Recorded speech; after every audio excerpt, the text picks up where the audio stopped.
Assalamualaikum warahmatullahi wabarakatuh. Kami di sini akan mempresentasikan hasil kerja kami tentang ekonomi syariah di era modern.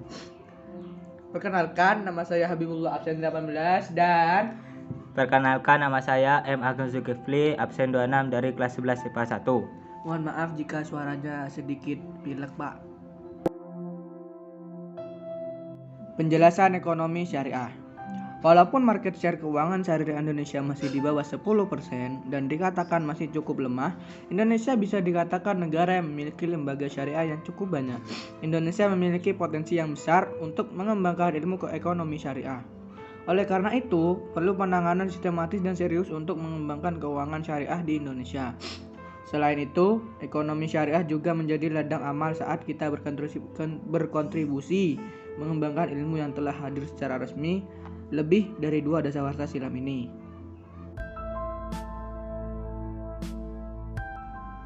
Perbankan syariah atau perbankan Islam atau dalam bahasa Arabnya al-masyarifah al-islamiyah adalah suatu sistem perbankan yang pelaksanaannya berdasarkan hukum Islam atau syariah. Pembentukan sistem ini berdasarkan adanya larangan dalam agama Islam untuk meminjamkan atau memungut pinjaman dengan mengenakan bunga pinjaman atau riba, serta larangan untuk berinvestasi pada usaha-usaha yang bersifat haram.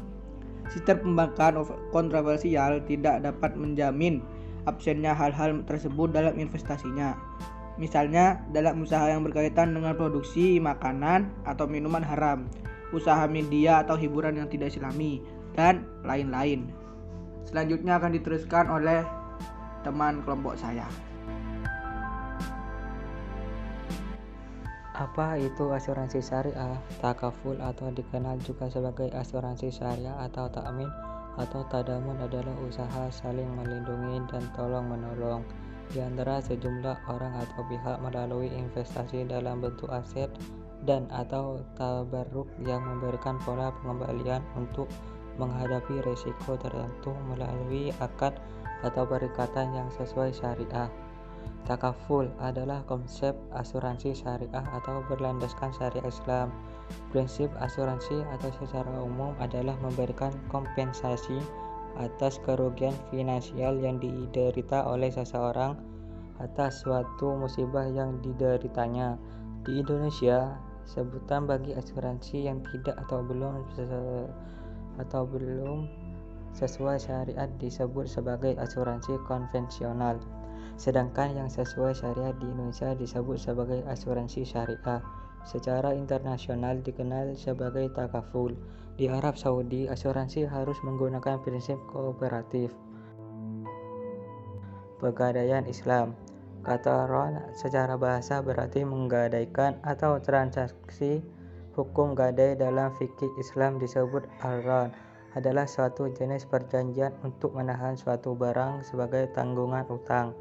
Pengertian ar-ran dalam bahasa Arab adalah subut wa adadawam, yang berarti tetap dan kekal, seperti dalam kalimat maum rahin yang berarti air yang tenang.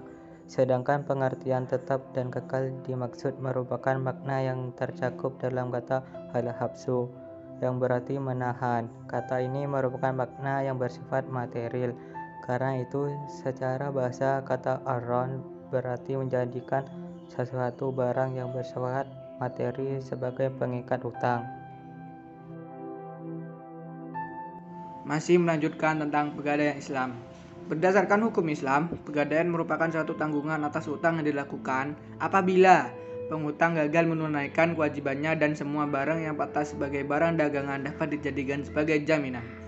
Sedangkan menurut Zainuddin dan Jamhari, gadai adalah menyerahkan benda berharga dari seseorang kepada orang lain sebagai penguat atau tanggungan dalam utang piutang. Borg adalah benda yang dapat dijadikan jaminan. Benda ini dapat diambil kembali setelah utangnya terbayar. Jika waktu pembayaran yang telah ditentukan telah tiba dan hutangnya belum dapat dibayar, maka borg ini digunakan sebagai ganti, yaitu dengan cara dijual dan hasilnya digunakan sebagai bayaran. Dan jika ada kelebihan, dikembalikan kepada orang yang berhutang. Jadi, dapat disimpulkan bahwa rahan adalah suatu hak yang dapat diperoleh oleh orang yang berpiutang atas suatu benda berharga yang diberikan oleh orang yang berhutang. sebagai jaminan jika orang yang berhutang tidak mampu melunasi utangnya. Masuk ke perbedaan dengan fungsional. Perbedaan pertama, 1. Fungsi dan kegiatan bank. Dalam menjalankan kegiatannya, bank konvensional berfungsi menyediakan jasa keuangan dan sebagai intermediasi.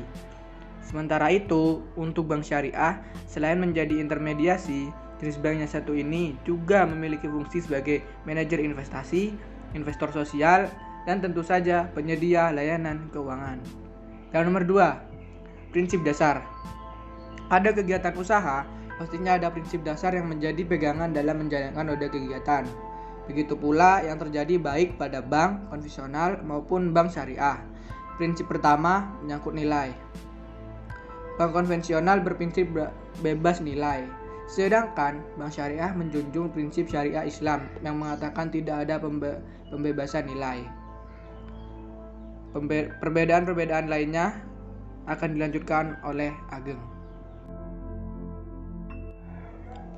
3. Sumber likuiditas jangka pendek. Kedua jenis bank ini sama-sama memperoleh likuiditasnya dari dua sumber, yakni pasar uang dan bank sentral. Di Indonesia, yang dimaksud dengan bank sentral adalah Bank Indonesia. Hal yang membedakan antara likuiditas bank konvensional dengan bank syariah terletak di pasar uang. Likuiditas bank konvensional dari pasar uang bebas didapatkan dari emiten mana saja. Sementara itu, bank syariah hanya mengambil sumber dari pasar uang yang menerapkan prinsip-prinsip syariah. 4. Risiko usaha. Mengenai risiko usaha, bank syariah menerapkan poin ringan sama dijinjing, berat sama dipikul antara bank dan nasabah. Hal ini membuat semua hal yang terjadi ditanggung secara bersama-sama, baik berupa keuntungan maupun kerugian. Sementara itu, pada bank konvensional biasa, pihak bank tidak berurusan dengan risiko yang mungkin dihadapi nasabahnya. Pihak nasabah juga tidak perlu memikirkan risiko yang mungkin terjadi kepada bank tempatnya melakukan transaksi keuangan ataupun menyimpan dana. 5. Struktur pengawas. Agar tidak melenceng dari tujuan dan fungsinya, setiap bank memiliki dewan pengawas yang tersusun dalam struktur organisasi lembaga tersebut. Di bank konvensional, struktur pengawas dijabat oleh dewan komisaris. Namun di bank syariah, Anda akan menemui struktur pengawas yang lebih kompleks, mulai dari dewan komisaris, dewan pengawas syariah, hingga dewan syariah nasional.